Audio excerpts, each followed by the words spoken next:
ሆሴቲዩብን ላይክ፣ ሼር፣ ኮሜንት፣ ሰብስክራይብ በማድረግ ቤተሰብ ይሁኑ። ሆሴቲዩብ የእርሷ ሆሴቲዩብ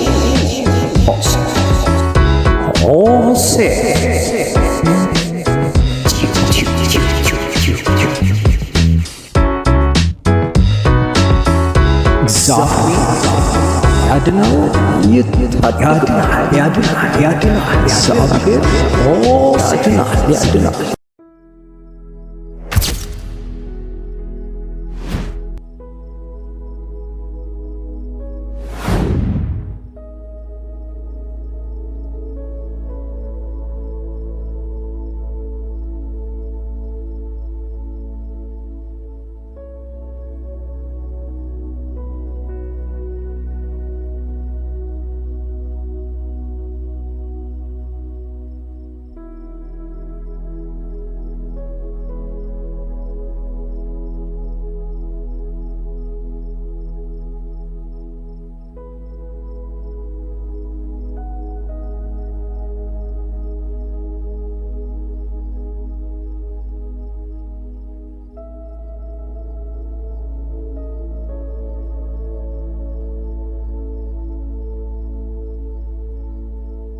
ሻሎም ውድ የሆሴቲዩብ አድማጭ ተመልካቾቻችን እንደምን አላችሁ? ዛሬ አስቀድመን በተመለከትነው ቪዲዮ ርዕሰ ጉዳይ መተናል። እንደምን አለ ወዳጄ? አለሁና አባ እግዚአብሔር ይመስገን። እንዴት ነህ? ዙሪያ ሁሉ መልካም እግዚአብሔር ይመስገን። እጅግ አመሰግናለሁ። አንበሶቹ አሁን ያችኛዋን አንበሳ ረዋት ቢሆን ተጋድሎ ከፋ ያለ ይሆናል። ምክንያቱም ጥጇን በልታ ራዋን ማስታገስ ነው የምትፈልገው።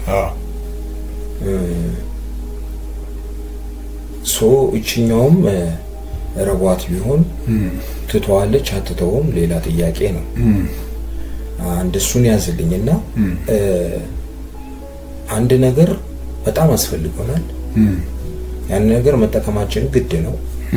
ግን ያንን ነገር አለመጠቀማችን ለሌላው ደህንነት ነው በሚለው አቅጣጫ ላይ አይተን ምንን ልንረዳ ይገባናል ብለህ ትላለህ? አሁን እዚህ ላይ ሲገባኝ በሁለት ነገር እቺ አንበሲቷ ሌላ እንስሳ አድና የመብላት እድል አላት፣ ካላት ልምድ ካላት አቅም። እቺ ግልግል ግን ከተበላች ሌላ ህይወት የላትም። የእሷ ነገር ዛሬ ላይ ነው የሚቆመው። እቺ አንበሲት ዛሬ እቺን ስለበላቻት ነገን ማደኗን አትተውም። የዕለት ዕለት ኑሮዋ ነው። እቺን በልታ ራሱ ለነገ ላታደር ትችላለች። ቀጥሎ ሌላ ነገር አይኗ ውስጥ ቢገባ አሳዳ የመያዝ ነገር በውስጧ አለ ከሌሎችም አንፃር። ስለዚህ እንደ ሰውኛ ስታስብ አየህ እኛ ቤት እንደ ትርፍ እንደ ቀልድ ምናምን የምናያቸው ነገሮች እንደ ቅንጦት የምናያቸው ነገሮች የሆነ ቤት ደግሞ የህይወትና የመኖርና የመሞት ጉዳይ ሊሆን ይችላል። የሆነ ቤት ትልቅ ጥያቄ ሊሆን ይችላል፣ ትልቅ ጉለት ሊሆን ይችላል። ስለዚህ ምን መሰለህ እንደው ማድረግ ስለምትችል ማድረግ ሳይሆን መያዝ ስለምትችል ብቻ ሳይሆን ገብቶሃል አንተ እጆች ብዙ ጊዜ የሚያጣላን ብዙ የሌለንን ነገር እኮ ለማምጣት አይደለም ካለው መንጠቅ ነው ብዙ ጊዜ የሚያጣላን። ውድ ለሆነው ለሰው ልጅ ህይወት ዋጋ ቅድሚያ ብንሰጥ ብዙ በመድራችን ላይ የሆኑ ያሉት ጦርነቶች ባልሆኑ ነበር፣ ባልተፈጸሙ ነበር። እንደዚህ ነው። አሁን ይሄ አንበሳ ነው ለመባል ይሄንን እንስሳ መብላት የለበትም። ባይበላውም አንበሳ ነው እናውቃለን። ፈርቷት አይደለም፣ ስለማይችል አይደለም፣ ብቻ ግን የተረዳችው ነገር ስላለ ነው ማለት ነው። እና አንዳንድ ነገሮችን የግዴታ ሰዎች እገሌ እንደዚህ ነው እንዲሉን ብለን ሳይሆን ማድረግ ያለብን እነሱ አሉንም አላሉንም እኔ መሆኔን ካወቅኩኝ ሌላኛው ላይ እርምጃ ባልወስድ ብዬ አስባለሁ። እና የብዙዎቻችን ችግር ይሄ ነው ብዬ አስባለሁ። የበላይነታችንን ለማሳየት ኃይለኝነታችንን ለማሳየት ለመከበር ለመፈራት ነው ብዬ አስባለሁ እንጂ ብዙ ነገሮችን ብንተው የኛንም የሌሎቹንም ሰላም ማስቀጠል እንችላለን ብዬ አስባለሁ። አዎ ከሌላው አንፃር አሁን ለዚህ ጋር ቪዲዮ ላይ እንዳየነው የሌላው ግፊት እኛ እርምጃ እንድንወስድ የሚገፋፋን ሁናቴ አንፃርስ ከሱስ አንፃርን ነው። አሁን አንደኛው አንበሳ አባብ ላይ የተወቹን ነገር ሌላኛው አንበሳ ነው የተፈጥሮ ግዴታ እኮ ነው፣ መብትሽም ነው አንቺ መጠቀም ካልቻልሽ እኔ ልጠቀመው የሚሉትን ግፊቶች በምን ልክ ነው ልንከላከላቸው የሚገባው ብለህ ታስባለህ? አልኩ ቅድም ምናልባት አንስቼ ነበረ። አንዳንድ ነገሮች ላይ ያንተ አቋም ብቻ እስከ መጨረሻው ላይ ያስኬድ ይችላል። አብሮህ ያሉ በዙሪያህ ያሉ ሰዎች አንተን የመተባበር አንተን የመደገፍ ያንተን ሐሳብ ያንተን አመለካከት ሐሳብህን ገዝተው ወደ የራሳቸው የማድረግ አጋጣሚ ያስፈልጋል። እነሱ ሐሳብህን መግዛት ካልቻሉ አንተ ለነሱ ሐሳብ መገዛት ግድ ይሆናል። ምክንያቱም ያለህበት ማህበረሰብ ስለሚወስን ማለት ነው። ይህንን ነገር እቺ አንበሲት እንደ ልጇ ደብቃ ለማሳደግ ምናምን ብትሞክር እንኳን ሌሎቹ እንዳይበሏት ማለት ነው ደብቃ ለማሳየት እንኳን ብትሞክር እቺ ደቦል ደግሞ ተደብቃ የማደግን ባህሪ በውስጧ ስለሌለ ምን መሰለህ አሁን እንዲሁ ሲፈጠሩ እነዚህ አንበሲቷ ለግልገሎቿ ለትናንሾቹ በእግዚአብሔር በውስጣቸው ባስቀመጠው ነገር ይግባባሉ። እናት ሄዳ ስትሸሽጋቸው ይሸሸጋሉ፣ ስትደብቃቸው ይደበቃሉ፣ አይወጡም። ሌላ እንስሳ ሲመጣ አይወጡም። የእናታቸውን ድምፅ የእናታቸውን ጠረን ሲሰሙ እናታቸው በሆነ እነሱ በሚግባቡበት ነገር ስትጠራቸው ይወጡና ከእናታቸው ጋር ተገናኝተው ሲንቀሳቀሱ ማብረው ነው፣ ሲደበቁ ማብረው ይሆናል። አሁን እቺ ግልገል ግን እንዲህ አይነት ተፈጥሮ የላትም። ተወልዳ ቦርቃ ሜዳ ላይ የማደግ ነው የለመደችው። እቺኛዋ ልተባበራት እንደ ልጅ አድርጌ እንኳን ደብቄ ላሳድጋት ብላ ደብቃ ለሷ ምግብ ፍለጋ እንኳን ብትሄድ ምናምን እንኳን ብትሄድ እቺ ለራሷ ወጣ ራሷን ማስበላቷ አይቀርም። ውስጧ የሌለ ነገር ስለሆነ ተደብቆ ማደግ በነፃነት ማደግ ስለሆነ ማለት ነው። ስለዚህ እቺ በነፃነት ቦርቃ ማደግ ለለመደችው እንስሳ ደግሞ እነዚህ ልጆች የሷ አይነት አመለካከት ማዳበር ያስፈልጋል። እንደዛ እንደሆነ ደግሞ አይደሉም ሌሎቹ። ቅድም አንድ ማሳያ አይተናል ማለት ነው። ስለዚህ እስከ መቼ ነው የምትቆየው እቺ ግልገል? እቺኛዋ አንበሲት እሷ እንድትቆይ እስከፈቀደችላት ቀን ድረስ አሁንም እጇ ላይ ስለሆነ ማለት ነው። ቅድም እንዳልከው በጣም ርቧት ራሷ ልትበላ ትችላለች። ምክንያቱም ይሄ አይገርምም፣ አንበሳችን ግልገል ቢበላ ድመት እንኳን የራሷን ልጅ እየላሰች ትበላ የለም። ስለዚህ ራሷ ልትበላ ትችላለች፣ ወይም ደግሞ ተባብረው መጥተው ከእጇ አስጥለው ሌላ ሊበላ ይችላል። ወይም ደግሞ ቅድም እንዳልኩ እሷን እዚህ ፕሮቴክት ለማድረግ ለመጠበቅ፣ እሷን ለመከለል ብላ እሷን አስቀምጣት ደብቃ በተንቀሳቀሰችበት ቦታ ሌላኛው ከሷ የተሻለ ከሷ እንደሷ የማያስብ መጥቶ ሊበላት ይችላል። ምናልባትም ደግሞ ወደ ቤተሰቦቿ ከእንትኖቿም ጋር ሄዳ ልትቀላቀል ትችል ይሆናል። ግን የዚህኛዋ ህይወት ያለው ግን አሁን በያዘችዋ አንበሲት እጅ ነው ብዬ ነው የማስበው። ጥጃዋ ራሷን መከላከል የምትችልበት አቅም የላትም። ራሷን ፕሮቴክት የምታደርግበት እድሜ ላይ አይደለችም ያለችው። ስለዚህ የመጣውን ነገር ከመቀበል ውጪ ወይም ደግሞ በተቻላት መጠን በራሷ አቅም ለመከላከል ከመሞከር ውጪ ምንም አማራጭ የላትም። ነገሮች ሲመጡ ማንችላቸው ቢሆኑም ቀልቡ ማለት ነው ማንችላቸው ቢሆኑ መከላከልም ምንም ማድረግም ማንችላቸው ሲሆን ከኛ ልናደርግ የሚገባን ነገር የለም ብለህ ትላለህ። የለም ካልክ ለምን? አለም ካልክ ምን?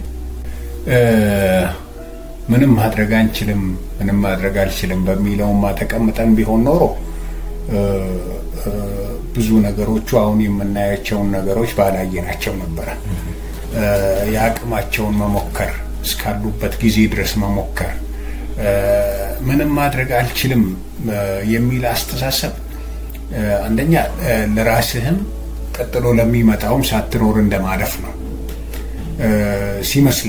ሲመስለኝ። ግን ምን መሰለህ፣ ምንም ማድረግ አትችልም እውነት? እኔ ምንም ማድረግ አልችልም እውነት? ወይስ ያ እኔ የማደርገውን ነገር እንደማልችል ሌሎች እየነገሩኝ ነው፣ ድርጊቴን ሌሎቹ የሚቀበሉኝ ስለሌለ ነው የማላደርገው? አሁን አንተ የሆነ ነገር አለማድረግህ ብቻ ሳይሆን ያንተን ስራ፣ ያንተን አመለካከት፣ ያንተን ድርጊት ቅድም እንዳልኩ ገዝተው ተቀብለው የራሳቸው አድርገው ወደ ሆነ ነገር የሚለውጡ ማህበረሰብ ካሌሉ እያደረክም እንዳዳደረክ ነው የሚቆጠረው። እጅና እግርህን አጣጥፈህ ራሱ ባትቀመጥ እየሰራህ ራሱ ያንተን ስራ ያንተን ድርጊት እንደ ስራ የማይቆጥሩ ማህበረሰብ ከሆነ ያለው እየሰራህ አይደለህም ማለት ነው።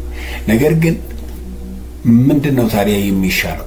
የሚረዳህ በአንተ በህይወት እስካለ ድረስ እስትንፋስ እስካለች ድረስ መንቀሳቀስ መስራት እስከቻልክ ድረስ እንዲያው ልክ ከአንበሶቹ መካከል እችኛዋ የተለየች እንደሆነች ሁሉ ከሰው ውስጥም ደግሞ ያንተን እንቅስቃሴ፣ ያንተን አስተሳሰብ፣ ያንተን ሀሳብ የሚረዳ ሰው ሊመጣ ይችላል፣ ልታገኝ ትችላለህ። አንድ ቀን ድካምህ ፍሬ ሊያፈራ ይችላል። አንድ ቀን ድካምህ ሊገለጥ ይችላል። አንድ ቀን ያንተን ልፋት ወደ አደባባይ የሚያወጣልህ ሰው ሊመጣ ይችላል። ስለዚህ ያ ጊዜ እስከሚመጣ ጊዜ ድረስ ግን ከተንቀሳቀስክ ከዛሬ ነገ ታሻሽላለህ። ከነገ ደግሞ የከነገ ወዲያህን እያሻሻልክ ትሄዳለህ። ስለዚህ አንተ በእንቅስቃሴ ውስጥ ከስህተት መማርን፣ ልምድን፣ ጥንካሬን ምናምን እያገኘህበት ትሄዳለህ። ዛሬ ያላገኘኸውን ነገ ማግኘትን ትጀምራለህ። አዳዲስ ግኝቶችን ማግኘት ትጀምራለህ። ከተቀመጥክ ግን ያቺኑ ይዘህ ትቀመጥና ጊዜ ያልፍባታል ማለት ካንተ የተሻለ በዚሁ እኛ በተቀመጥንበት እኮ ልክ እኔና አንተ በምናወራበት ነገር ላይ ወይም ደግሞ ልክ አንተ በምታስበው ልክ ላይ ብዙ በዓለም ላይ ያሉ ብዙ ሰዎች ያስባሉ። ከሁላችንም ግን ቀድሞ የወጣው ታዋቂ ይሆናል አሁን። ስለዚህ ቀድመህ ለመውጣት ያንተ ነገር ወደፊት እንዲመጣ መንቀሳቀስ ያስፈልጋል እንጂ ማድረግ አልችልም ከአቅሜ በላይ ነው ብለህ ካልክ አቅምህ ሴት ድረስ ነው። ምን ማለት ነው አቅሜ አይችልም ማለት? ምን ማለት ነው አቅም የለኝም ማለት? እንደ ሰውኛ ብናስብ እኮ አንተ ለኔ አቅሜ ነህ፣ እኔ ደግሞ ለአንተ አቅምህ ነኝ። እንደው በግድ እኔ ብቻ ላስብ፣ እኔ ብቻ ላድርግ፣ በቃ ለሌላ ሰው ሐሳቤንም ትንፍሽ አልልም የሚል ከሆነ ችግር ነው። እሱ ላይ ነው ድክመቱ እንጂ አቅምህ፣ ጎረቤትህ አቅምህ ነው፣ ጓደኞችህ አቅምህ ናቸው፣ አስተማሪ አንተ አቅምህ ነው፣ ልጆችህ አቅምህ ናቸው፣ ባለቤትህ አቅምህ ናት። ስለዚህ እነዚህ ሁሉ በዙሪያ ካሉ እንደምንም የሆነ ነገር ላይ መድረሱ አይቀርም። ግን ራሴን ብቻ ብለን ካየን ነው ችግሩ እንጂ በአንድ ቦታ ላይ ከተወሰንን ላይወጣ ይችላል። እኔ ግን የሚሻለው መንቀሳቀሱ ጥሩ ነው ብዬ አስባለሁ፣ ከአቅሜ በላይ ነው ብሎ ከመቀመጥ። መልካም፣ እጅግ አመሰግናለሁ። ማጠቃለያ ጠቅለል ያለ ሀሳብ ካለ እሱን ልግሰንና እንጨርሳለን። እውነት ለመናገር ከሆነ አሁን ይሄ የአንበሳውንና የግልገሉን ጉዳይ ሚዛን ላይ ብናስቀምጥ የተለያየ ነው። በአይነት የተለያዩ ናቸው፣ በባህሪ የተለያዩ ናቸው፣ በተፈጥሮ የተለያዩ ናቸው፣ በፍጹም የማይገናኙ ናቸው። ይሄ እንዲያው እናውራበት ብለን ነው እንጂ ብዙ ነገር ሊያስተምረን ስለሚችል እኛ ግን እንዲያው ተአምር ቢመጣ እዚህ ኢትዮጵያ ውስጥ ያለው ሰውና የሆነ አውሮፓ፣ ኤሽያ ምናምን ብለህ ብትል እዛ ውስጥ ያለው ሰው በእኔና በሱ መካከል ምንም አይነት ልዩነት የለም። እሱ ውስጥ ያለው ፍላጎት እኔ ውስጥ አለ። እሱ ውስጥ ያለው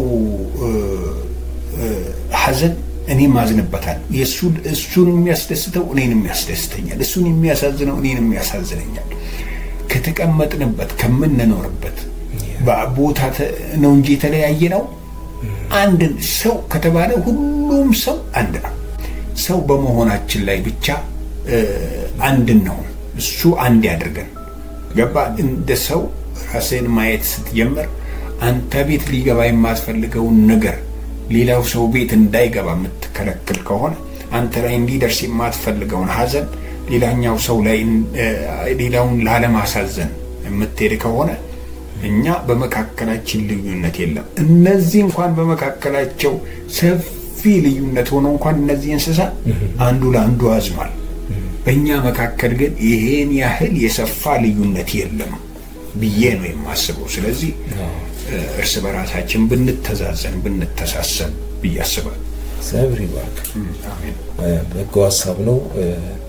ውድ አድማጭ ተመልካቾቻችን በብዙ እንዳተረፋችሁበት እንደምታተርፉበት እምነታችን ነው። ሀሳባችሁም በሀሳብ መስጫው ሳጥን ላይ በጨዋነትና በነጻነት አስቀምጡልን። ለዛሬው ሻለው